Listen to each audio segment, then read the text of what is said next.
eu sou Caroline Marino, jornalista especializada em carreira, RH e negócios. Está começando agora o segundo episódio de uma série de 3 do podcast Rádio Peão, oferecido pela SAP, uma das maiores empresas do mundo no setor de software empresarial. No primeiro, falamos sobre transformação digital no RH. Hoje, vamos falar sobre as tendências de recrutamento e seleção. Perspectivas da Universidade de Stanford, nos Estados Unidos, mostram que até 2050, a inteligência das máquinas vai se equiparar à de humanos. Segundo os especialistas, os computadores já estão começando a assimilar informações a partir de dados, da mesma forma que crianças aprendem e absorvem conhecimentos no contato com o mundo ao seu redor. Com esse nível elevado de inovação no horizonte, o futuro é promissor. Um dos resultados desse avanço tecnológico é o aperfeiçoamento dos processos de recrutamento e seleção.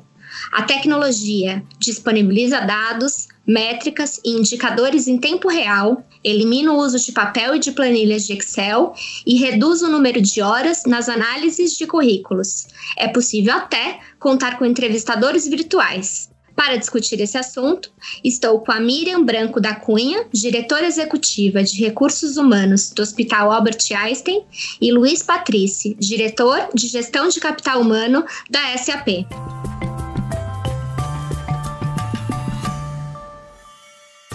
Miriam, para a gente começar, o uso da tecnologia em processos de recrutamento e seleção veio para ficar. Mas como o RH deve se preparar para usar bem ferramentas como inteligência artificial, por exemplo, na seleção de profissionais? Olha, Carol, a gente tem que estar bem atento a tudo que está acontecendo. Acho que essa é a primeira coisa, né? Entendendo, conhecendo bem o seu contexto, né? O contexto da sua empresa, e estar aberto para ver tudo que é possível de tecnologia, de possibilidades, de outras empresas, o que as outras empresas estão fazendo, porque no mundo como esse que nós estamos vivendo hoje, né, o VUCA, né, nós precisamos sempre estar atentos para poder atender o mais rápido possível as demandas do mercado. Eu tive essa experiência agora, né, com a pandemia, e posso aí dar diversos exemplos para vocês dessa importância de estar preparado, né, pelo menos com esse olhar de tecnologia, para um momento como esse. Patrícia, quais são os principais cuidados nesse processo? O cuidado que a gente sempre coloca é que a tecnologia ela vem para ajudar os RHs, ajudar as pessoas a performar melhor no seu trabalho. Ela não pode, de forma nenhuma, ser algo que, por uma falta de algum preparo ou de alguma qualificação daquilo que você coloca em prática, né, no ar, vamos botar assim, você acabe tendo algum problema no processo seletivo, ou de inclusão, ou de falta do perfil adequado para a vaga. Então, eu acho que é sempre usar com um pouco mais de parcimônia, mas é uma tendência, sem sombra de dúvidas, tá? E para usufruir dos benefícios e contar com um programa de recrutamento e seleção estratégico com o uso da tecnologia, o RH precisa entender as implicações das máquinas, né? Ou seja, como aprendem, conduzem interações humanas e se engajam em funções de alto nível, né, Patrícia? Exatamente. Como mesmo colocado aqui em vários outros debates, a tecnologia ela também precisa de insumos para aprender o que ela vai conduzir numa entrevista, ou o tipo de filtro que ela vai fazer, até para qualificar melhor e colocar quais são os melhores perfis para a sua vaga. Então, o ponto de atenção, como todo projeto, é a atenção adequada para como a tecnologia vai poder executar aquilo que você precisa, tá? Então, é de suma importância, no caso, por exemplo, de entrevistas em massa, o uso da tecnologia, porque você ganha muito tempo, você consegue filtrar o número de candidatos para que o próprio entrevistador, no caso físico, quando assim chegue, né, ele possa fazer uma melhor interação, mas ao mesmo tempo você não pode se ausentar a entender como os RHs têm que interagir com o time da TI, vamos colocar assim, né, para entender como esses algoritmos funcionam, para que não tenha nenhuma linguagem que, por algum motivo, tire um profissional da sua lista ali de possíveis candidatos por algum termo que o algoritmo não entendeu ou entendeu de uma forma equivocada, tá? Miriam, e contar com um planejamento estruturado de vagas em conjunto com os gestores das áreas de negócio, assim como a alta liderança da empresa, também é importante, né? Com certeza, com certeza. Quanto mais claro a gente tem onde você quer chegar, mais fácil você poder utilizar da tecnologia para nos ajudar nesse processo, né?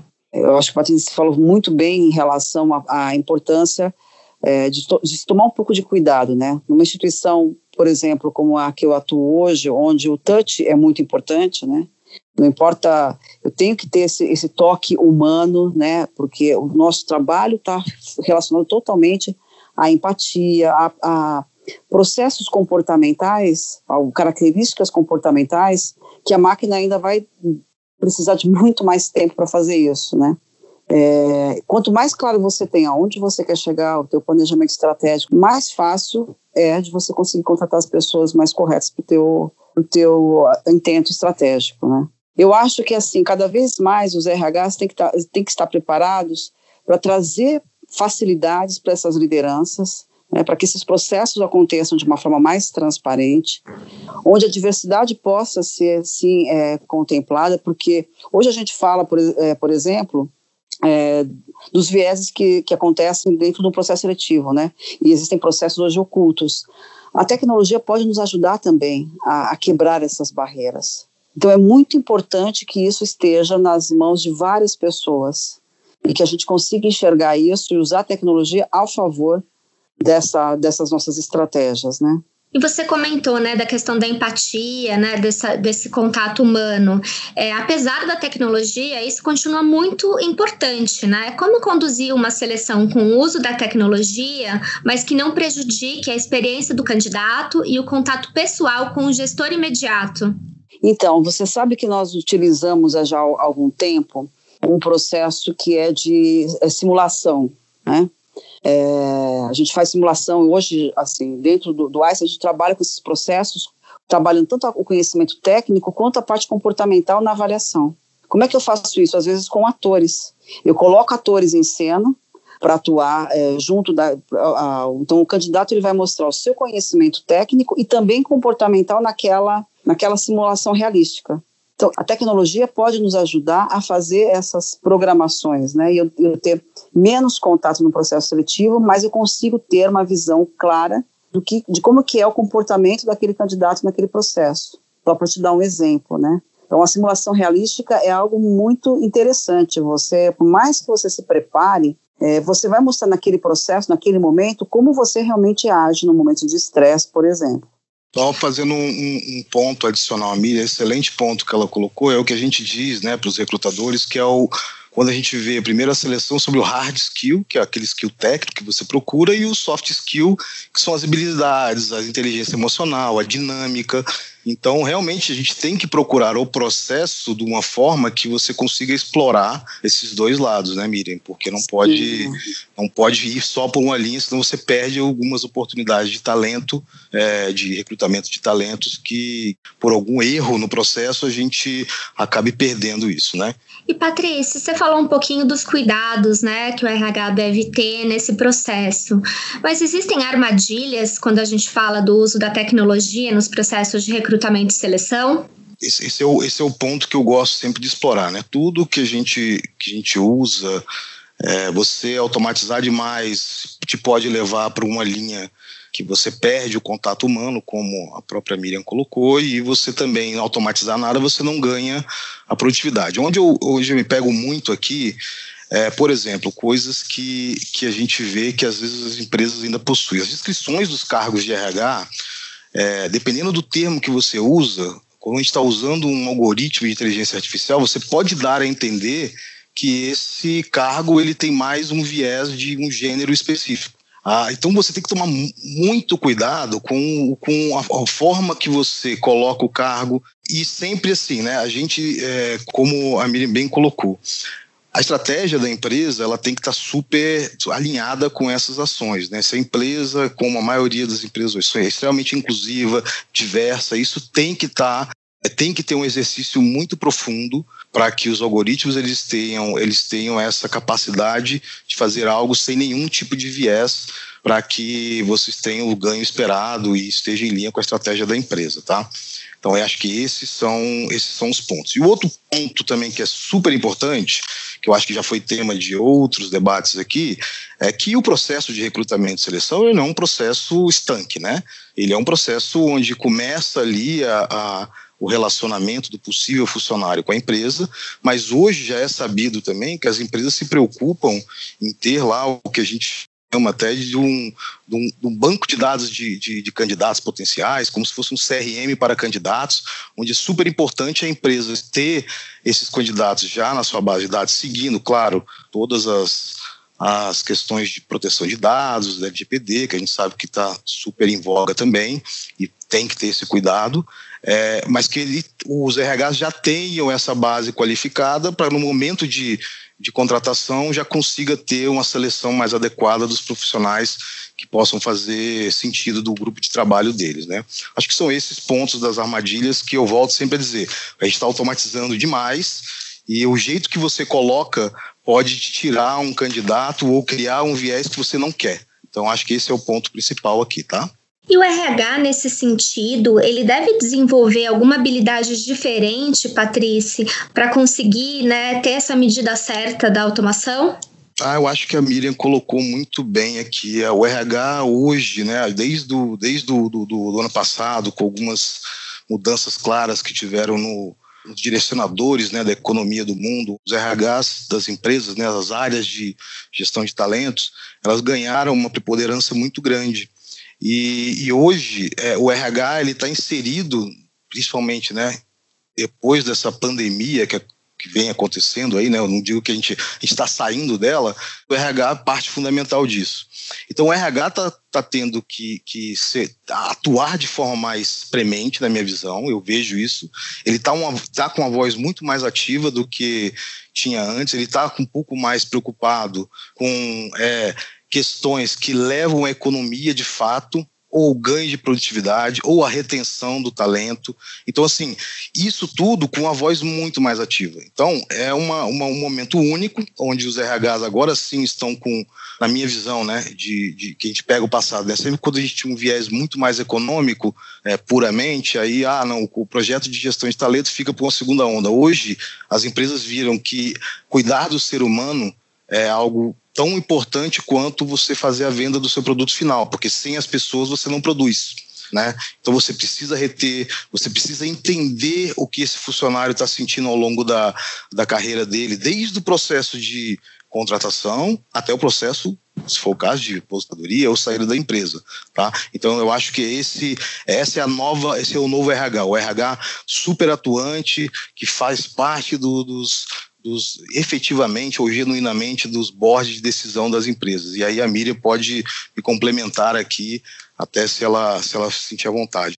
O nosso RH, né, o histórico do RH sempre foi muito mais controlador, né, e de verificar, né, em cima de algumas políticas se as pessoas estão seguindo essas políticas. E nada mais, nada menos, nesse momento que nós estamos passando, a gente precisa deixar de dar a resposta que é isso, é aquilo, porque as respostas estão muitas vezes, pode ser isso e também pode ser aquilo, não é mais isto ou aquilo, é isto e aquilo também.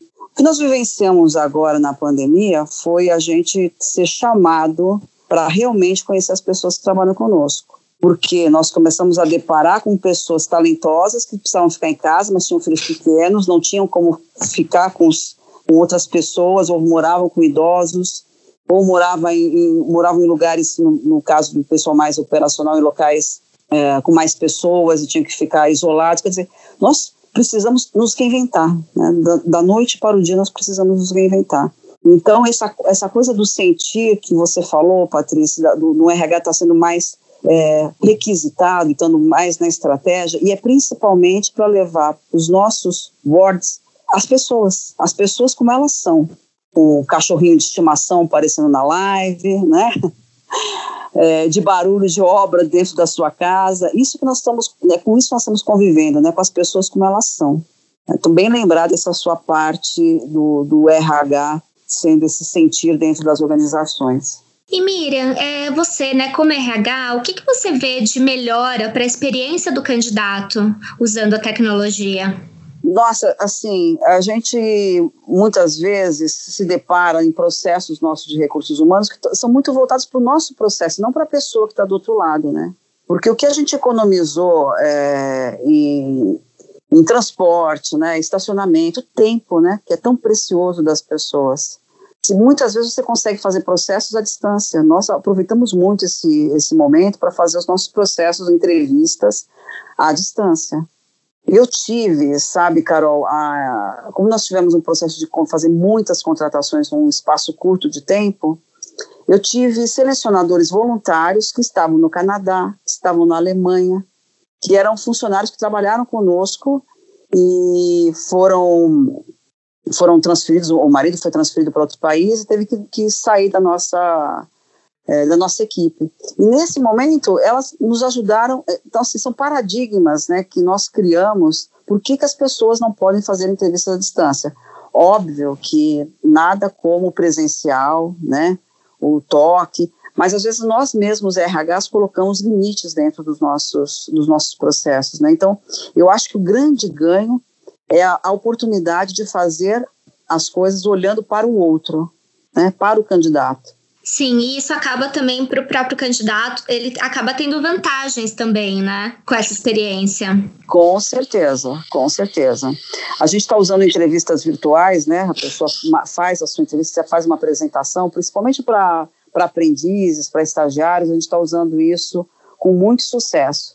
Então a pessoa tem como ela se vê, né, ela se vê, se prepara, faz a sua gravação, volta, faz de novo, então ela tem uma oportunidade, porque o processo seletivo não tem que ser uma pegadinha, né? Porque as pessoas têm que ser surpreendidas com perguntas durante o processo seletivo. Sim, se elas podem se preparar muito melhor para a entrevista e mostrar até melhor as competências, né? Com certeza.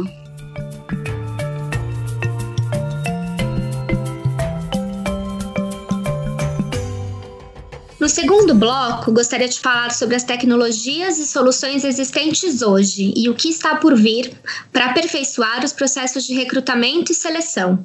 Miriam, investir em recrutamento inteligente significa obter resultados positivos a médio e longo prazos, pois proporciona assertividade em contratar profissionais que possuem os mesmos valores culturais, né, que a empresa, e mantê-los comprometidos com os objetivos da companhia, né? Sem dúvida, Carol. A tecnologia pode nos ajudar muito nesses processos, né? Fazendo esses fits culturais. Óbvio que, como o Patrício bem lembrou, a gente não pode entregar isso achando que a inteligência artificial vai nos trazer todas as respostas. Eu não acredito nisso. Mas ele pode ajudar, sim, bastante no processo, porque o ganho é de ambas as partes. Eu digo que não há um candidato ruim.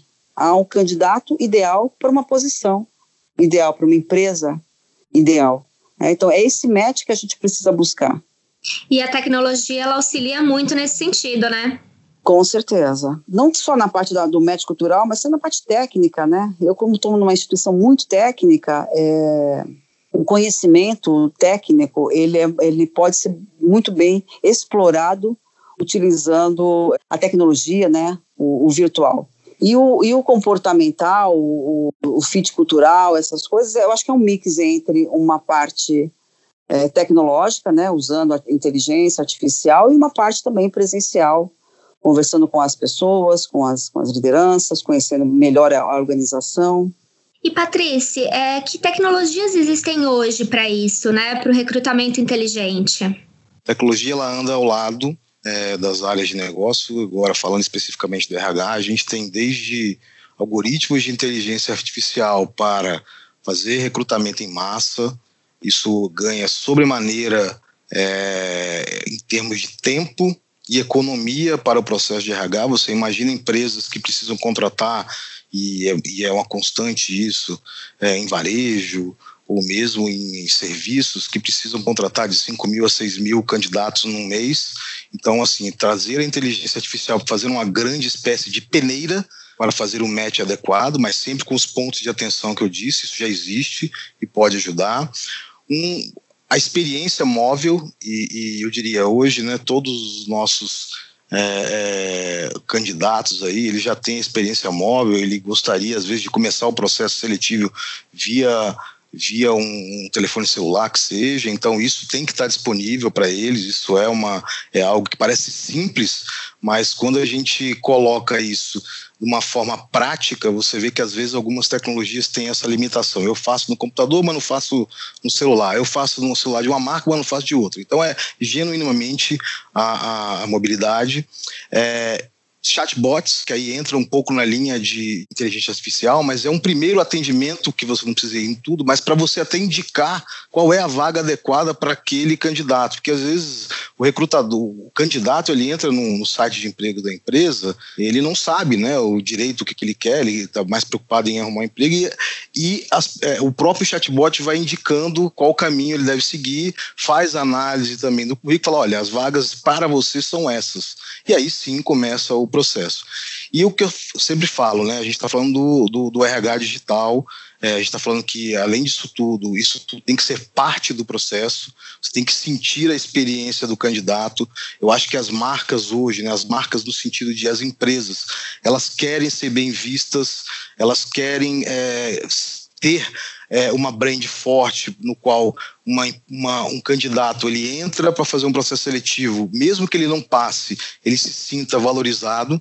Quantas vezes, né, eu já ouvi alguns candidatos reclamarem, poxa, eu fiz todo o processo, não tive nenhum e-mail ou nenhum contato para dizer que eu não fui aprovado. Só quem está na busca do emprego sabe o quão é ruim isso. Então, como a Miriam colocou, o cuidado com as pessoas, ela vai desde antes dele entrar na empresa, e isso passa de boca em boca, isso passa pelas mídias sociais, e isso faz com que a empresa ganhe uma brand muito forte no que diz respeito à lista de pessoas. Então, esses são os pontos que eu acho que já estão disponíveis hoje e que fazem parte do que os RHs, as empresas podem se utilizar. Miriam, o Patrício levantou uma questão interessante, né? Que é o candidato conseguir, por meio da tecnologia, mapear quais são as melhores oportunidades para ele, ter esse retorno. Então, a tecnologia ela acaba auxiliando na gestão da própria carreira, né, do candidato. Com certeza ela pode sim, né? A carreira dele, toda a jornada dele dentro da instituição. A tecnologia tem que nos ajudar a fazer com que essas experiências sejam boas em todos os processos, desde o processo seletivo, aliás, ele pode nem entrar na organização, é muito importante que ele se sinta valorizado dentro desse processo, como bem falou o Patrício também. Então, a carreira dele, o acompanhamento dele, o desenvolvimento dele dentro da instituição, a tecnologia pode nos ajudar muito, da mesma forma que ela ajuda a olhar um cliente, ele deve também ajudar a gente a olhar o nosso colaborador, né? Qual é a sua história de vida dentro da instituição, o seu desempenho, como é que eu posso ajudá-lo a caminhar dentro da instituição. As carreiras também estão ficando muito mais horizontais do que eram no passado, né? Então, já se fala tem muito claro e muito bem mapeado os skills das pessoas, muito mais do que os cargos das pessoas. Porque eu posso ter desafios diferentes e criar cargos diferentes dos que existem hoje. Então, quanto mais eu tiver tecnologia para me ajudar com isso, mais facilidade, mais rapidez eu tenho como recursos humanos para organizar isso e entregar de uma forma estratégica esses skills para a necessidade do negócio, como para a pessoa ela se sentir vista e valorizada com aquilo que ela tem já de skills desenvolvidos ou de potencial para desenvolver. Então, é um processo muito rico para ambos, né? Tanto para o empregado quanto para o empregador. Acaba sendo uma ferramenta muito importante de atração e retenção de talentos, né? Com certeza, Carol. E eu falo assim, a gente tem cada vez mais olhar as pessoas. O nosso colaborador pode ser nosso cliente amanhã ou pode estar indicando um cliente amanhã. Então, são as experiências das pessoas dentro da organização. E, Patrícia, para implementar essas tecnologias, né, quais são os principais pilares? Olha, eu estava concordando tanto com a Miriam aqui, ela coloca assim, primeiro de tudo é ter genuinamente as pessoas como centro da estratégia, tá? Por uma série de benefícios e porquês que a gente explicou aqui. O outro significa processos. Você sim tem que ter processos adequados, sempre tendo o motivo pelo qual ele existe e a tecnologia em si que você vai adotar para ser um apoio nessa jornada que você definiu para o empregado, para o colaborador, para o candidato, o que seja. O que a gente costuma dizer aqui na SAP a gente precisa cuidar das pessoas nos momentos que importam a ela. O momento que importa para mim pode ser diferente do momento que importa para a Miriam e assim vai. Então a gente tem que ter esse cuidado e atenção. Então os pilares disso, e o RH se torna mais uma vez, né, preponderante aqui, porque quem entende mais de pessoas do que o RH na empresa? Então, este é o grande diferencial, o momento que a gente está vivendo. Um funcionário satisfeito, feliz com a empresa, ele vai atender bem o seu cliente final, ele vai estar genuinamente engajado. Se você, como a Miriam bem colocou em um dos pontos aqui, muitas vezes a gente criava os sistemas, as tecnologias que a gente oferecia, era focado no nosso processo puramente ou no dado final que você estava esperando. E desculpa o termo, mas era horrível para o funcionário em si fazer uso da ferramenta, da tecnologia e tudo mais. Então, hoje, as empresas assim, como a SAP têm o RH como parte super importante no processo de decisão de como vai ser a interface de interação com os usuários finais, que são os nossos funcionários. Porque fala assim, olha, o RH ele tem o expertise para dizer, olha, gente, isso que a gente está fazendo não está bom. A gente pode ter um possível detrator aqui, a gente pode ter um possível mal-estar aqui, o que era um benefício, né? A gente costuma brincar, todo mundo queria ter o estacionamento como benefício. O RH agora tem que ouvir para ver se é realmente um benefício. Todo mundo queria ter o ticket, né, na verdade o vale restaurante, né, como benefício. Será que agora não é melhor ter o flexível? Então, tudo essa... a Miriam está vivendo isso na pele, e isso é fantástico, né, poder ouvir dela a experiência.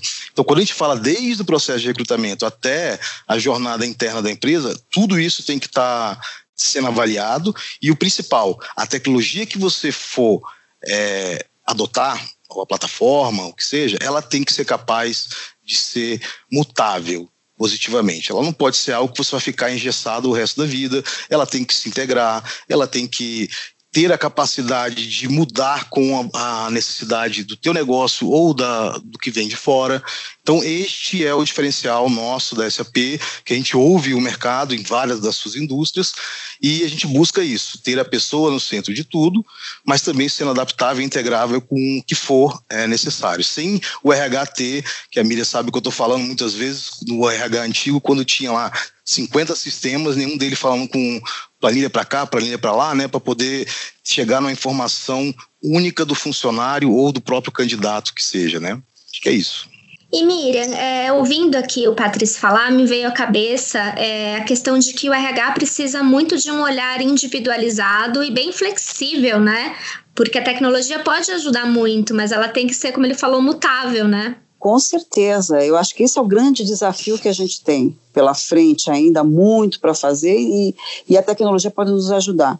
Você imagina, eu que estou dentro de uma instituição de saúde, né? Quando você é um paciente, está dentro de um hospital ou vai fazer um exame, você quer ser atendido com as suas necessidades, né? Você se incomoda se você se percebe sendo atendido como um número, como qualquer pessoa, como se fosse uma máquina. O nosso colaborador, ele quer no mínimo o mesmo tipo de tratamento, né? Não dá para você pedir para um colaborador oferecer aquilo que ele não tem. Ofereça atenção, ofereça respeito pelo paciente, pelo nosso cliente, se você não se sente valorizado e respeitado. Então, o Patrício bem lembrou dos diversos sistemas que viraram uma época aí, né, Patrícia, uma coxa de retalhos com um monte de sistemas para o funcionário ter que conseguir informações, muitas vezes, que não corresponde até com o que ele vive no dia a dia como pessoa, né? A gente hoje tem uma facilidade gigante na palma das mãos. Eu tenho uma dúvida, eu vou no Google e tiro a minha dúvida. Como é que, se eu quiser saber, tiver uma dúvida sobre a empresa, né, sobre um benefício, sobre as minhas férias, eu não tenho essa mesma facilidade. Então, isso com certeza é colocar a pessoa no centro da experiência. Que bem a gente aqui está jogando a bola um para o outro, né, Patrícia? A pessoa no centro da experiência. E a tecnologia, ela tem que nos ajudar a alcançar isso, porque cada pessoa é uma. Na pandemia, a gente percebeu assim, Carol, Patrícia, Tem gente que é solteiro, vive sozinho e tem necessidades diferentes. Por exemplo, se eu pego um Covid morando sozinho e não tenho pessoas, às vezes, que moram comigo ou que moram na mesma cidade, como é que eu faço para poder ajudar esse colaborador? No nosso caso, a gente foi levar até a casa dele cestas de alimentação, álcool gel, máscaras, etc. É o mínimo que eu poderia fazer para uma pessoa que estava se dedicando tanto ao trabalho na frente de batalha contra o Covid. Em compensação, tinham outras pessoas que tinham outras necessidades. Eu preciso ficar afastado da minha casa porque eu moro com pais idosos, que são um grupo de risco. E aí, para essas pessoas, o melhor benefício que eu posso dar para ela é disponibilizar para ela um hotel para ela ficar durante esse processo. Nós fizemos durante esse processo uma parceria com uma escola da região para que deixasse os filhos dos funcionários, que inclusive ficaram 7 meses nessa escola aqui no Morumbi, sendo atendidos por um grupo para que os pais pudessem continuar trabalhando nessa batalha do Covid.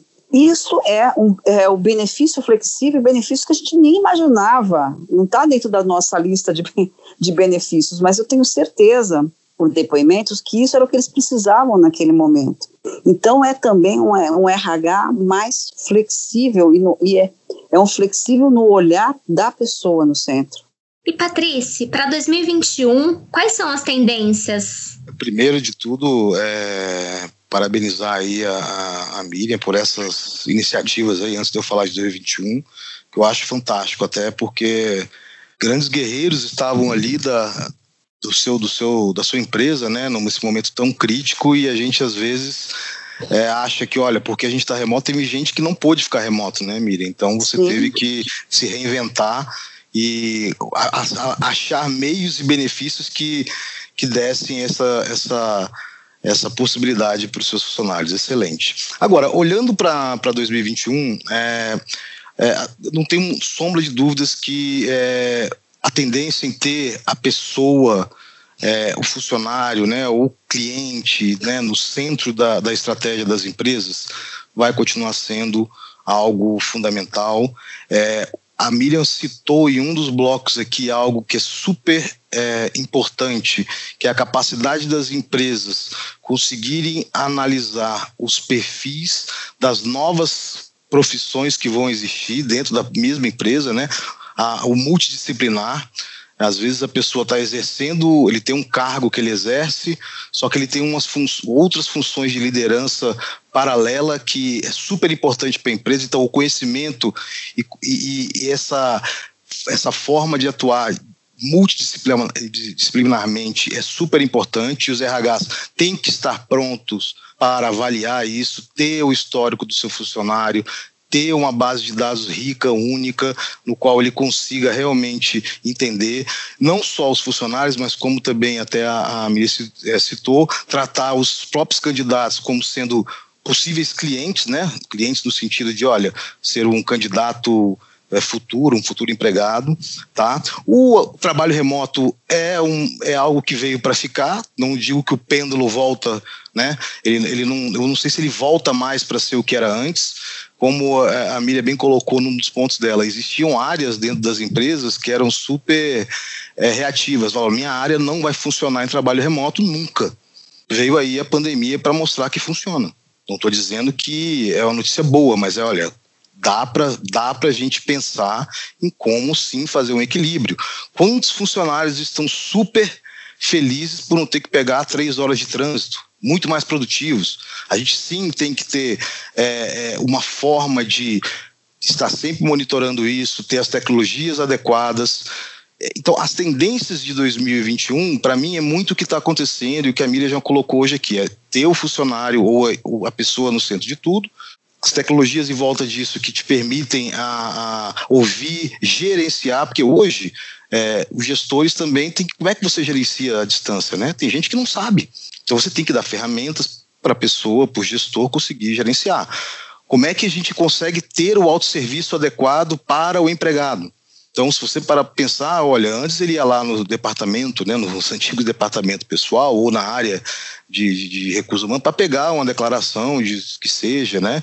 ou para o trabalho, ou para, na verdade, para um banco, ou o que seja, hoje é tudo autosserviço. Isso é a realidade de hoje, mas vai continuar sendo. Mas tudo isso de forma cadenciada, sem perder a humanização, ouvindo o que é bom para o funcionário, o que é bom para um funcionário não necessariamente é bom para todos, então tem que ter essa capacidade também, tá? Eu acho que é isso, os pontos aqui principais. E falando especificamente do recrutamento e seleção, o que você acha que vem pela frente aí? Não, eu acho que o que vem pela frente é exatamente isso. A gente vai sim ter a inteligência artificial e a automatização do processo de recrutamento como sendo algo preponderante também, principalmente quando a gente fala de volume, tá? Isso é notório, não dá para a gente ignorar, mas os pontos de atenção que eu sempre coloco no passado é porque a tecnologia vem para ajudar, ela não pode vir também para se tornar um problema depois, criando vieses e tudo mais. A automatização, sem sombra de dúvida, a inteligência artificial como sendo um acelerador no processo e ganho tanto de tempo quanto de economia, porque o processo de recrutamento é um processo que tem custo, tá? E também na retenção. Então, acho que a inteligência artificial vem com chatbots, com entrevistas remotas, entrevistas automatizadas, filtros, análise de currículo, análise do perfil do candidato, direcionamento dele da vaga, isso tudo vai ser uma tendência para os próximos anos, certamente, tá? Patrícia, muito obrigada. Miriam, muito obrigada. Obrigada pela participação de vocês. Eu que agradeço. Obrigado vocês pela oportunidade, agradecer em especial a Miriam pelo tempo, pela aula na prática que ela deu para a gente aqui, porque vocês realmente viveram aí estamos vivendo ainda, né, momentos críticos, e vocês estão mostrando, dando uma aula para a gente como o RH aliado à tecnologia consegue ter um papel preponderante aí nas empresas, tá? Muito obrigado, Miriam. Obrigada, viu, Patrícia? Eu falo assim, se tivessem me falado se seria possível fazer algumas coisas um pouco antes da pandemia, eu ia dizer que não dava para fazer. As situações também nos levam, né, a colocar aquilo que a gente tem de potencial, né? E a gente tem muita coisa pela frente boa para fazer, tenho certeza disso. Com certeza. E obrigada a você que nos acompanhou. Até o próximo episódio.